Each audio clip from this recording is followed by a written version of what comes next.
Good evening, everybody. Welcome to my sunset. All of the colors over here. I have a fantastic view of the sky. For some reason, all the contrast is over there. I guess we have a little bit here. Well, okay. I guess we can go over here. But a lovely sunset again today with these beautiful Arizona skies. It is, let's see what time is it? 6:34. Okay, so I'm a little early, so this might develop into something really cool here. It's kind of starting to warm up. Today is Saturday, February the 28th, the last day of February. Tomorrow is March 1st, Sunday.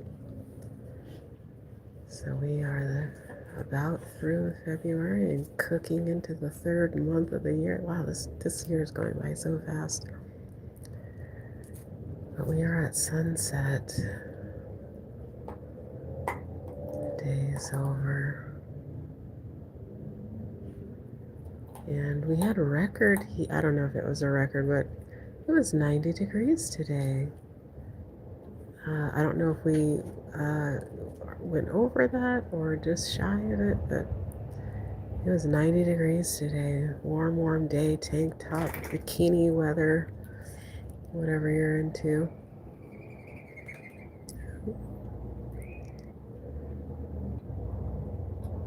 And it is still probably about 85 degrees right now. Lovely, lovely evening. So we are having a total lunar eclipse, apparently, on, I think it's either the 2nd or the 3rd of March. So Tuesday, let's see, Monday. I think it's either Monday or Tuesday. Monday or Tuesday. I don't remember if it's the 2nd or the 3rd. But use my app, it'll tell you. I was in there and I was asking it about it and how what kind of effects it would have on me. So I've been really hesitant lately and somewhat reflective, but mostly just apprehensive and hesitant and really analytical about making decisions, especially having to do with interacting with other people. And so I went into the app to ask it about it, and it alerted me about the total lunar eclipse, which I guess will be visible from the United States, if that's where you're at, in the morning.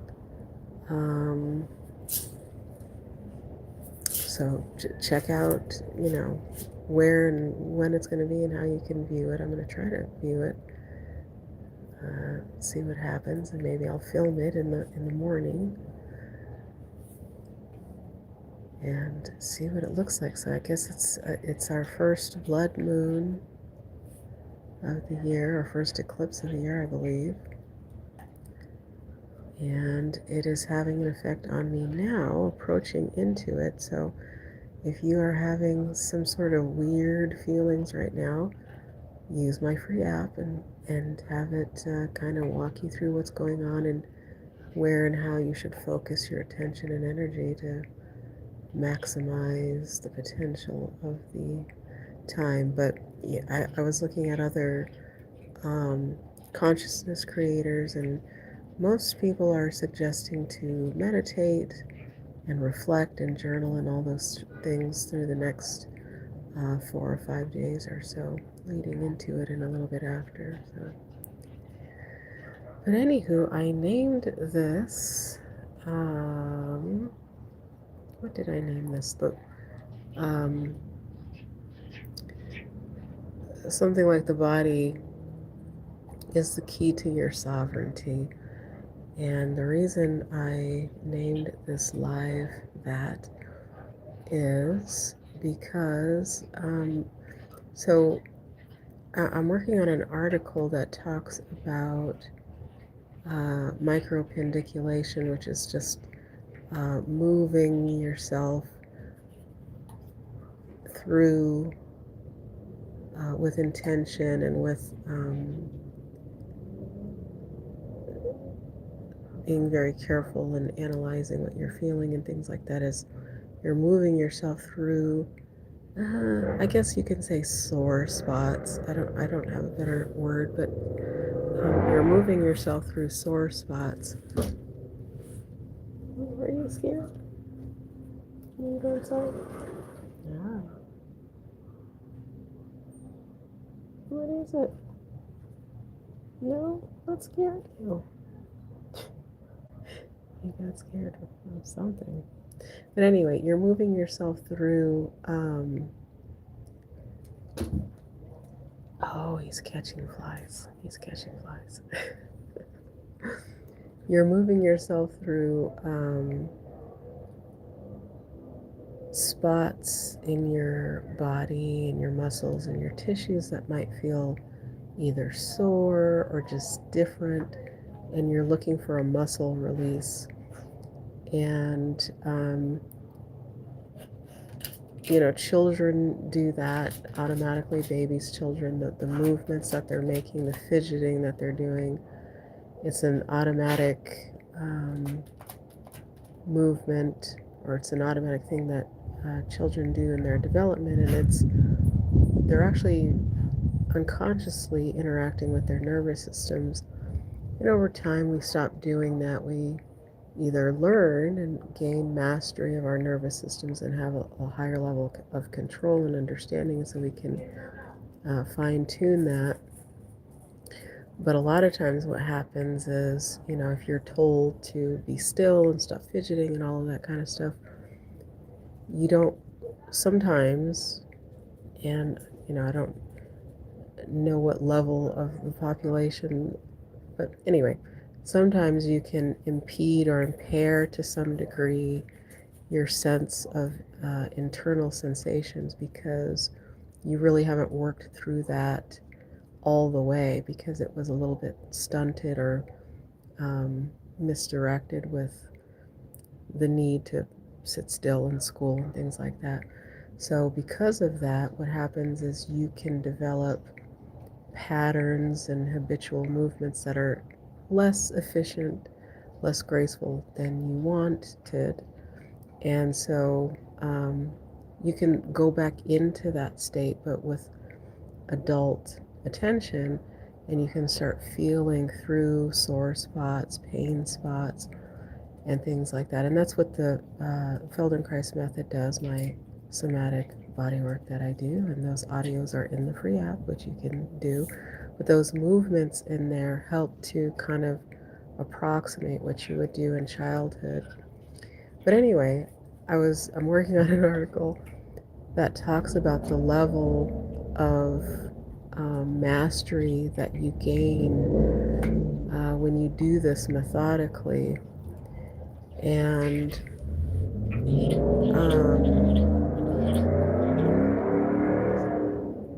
it's a loud vehicle. And what you're doing is you're doing more than just enhancing your posture and your sense of ease and grace and movements and things like that, because when you do it now, you're integrating your mind and your body together because you're thinking through these body movements, and you really are becoming like a Jedi Knight in terms of your fluency with how you're navigating this reality. And so my article on this is I'm going to be comparing, well, I was inspired by somebody else's article that they were writing on the brain chips that are being developed and the technology behind it and that's going into it. And a lot of people are concerned about that, of course. And so I was putting the two together in terms of how the nervous system already audits patterns and sequences of movements. And if some people are aware of bodywork and somatics, the book, The Body Keeps the Score, your body really does hold the memory of movements and the integration between the mind and the body. And my work with cryptocurrency and blockchain technology, my article is going to be synthesizing those two things, because blockchain technology, because it focuses on privacy and security, there's a way that, even though, I'm not like advocating brain chips and things like that, one thing that can be implemented into the technology to help people to maintain a level of security with their own nervous systems, because brain chip technology, where's the firewall between, what an external force can do to your body and you protecting it? So my thesis is that if blockchain technology is put into there, that there could be an auditing system to make sure that nothing is being, that the barrier between you and the technology is maintained, and you can see what comes in, what goes out, and what is actually being processed in that collaboration between the brain chip and your nervous system. So, but anyway, that's what inspired the title of this video, is that article that I'm working on, and my realization that your nervous system has the ability to protect you when you're interacting with technology. That's what its purpose is for. And there should be some advocacy, and there probably is, and they probably already know all of this, but I'm just realizing the connection between this and exploring how that technology can help give people a sense of security and real security when they're using these, is that blockchain technology. I've always advocated blockchain technology because it's I don't know, nobody knows where it comes from, nobody knows how it was developed, and so I'm not going to say that it's mystical or ethereal or whatever, even though that's basically kind of what I'm saying, but I think it is there for this reason, is to help people to maintain their sovereignty between themselves and upcoming technology integrations, that this can help. I don't know if it is a real solution or what, but it's an interesting proposal to look at with those types of things. So, but anyway, that's all I had to add. That's kind of a lot, but that's what I had to add for this sunset. Now I was looking at, now I'm seeing that this light over here is actually a star. I thought it was I didn't know that it was a star. Now it's clearly a star to me. And I'm wondering what star that is. If anybody has a... Hi in the chat. Hi, Tracy Mitchell. Welcome to my Sunset Live.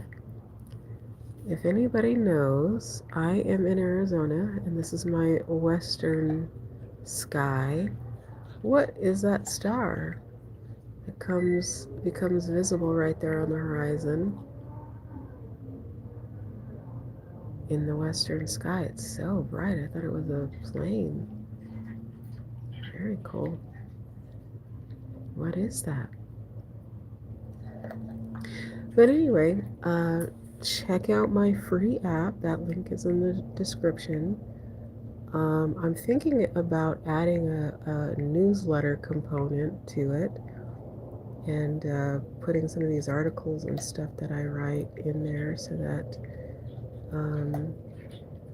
You can read some of these things if you care to, but we will see. I will see if that's possible for me to do when I go and update the app sometime or other. But anyway, like and subscribe like the video, subscribe to the channel if you find my ramblings interesting. If you like a sunset and like spending 10 or 15 or so minutes listening to somebody ramble on about random things. And I have several links in the description. Check them out if you want to go further with some of the things that I do. And other than that, my timer is going off, so I gotta go. I will see you in the next one. Good night.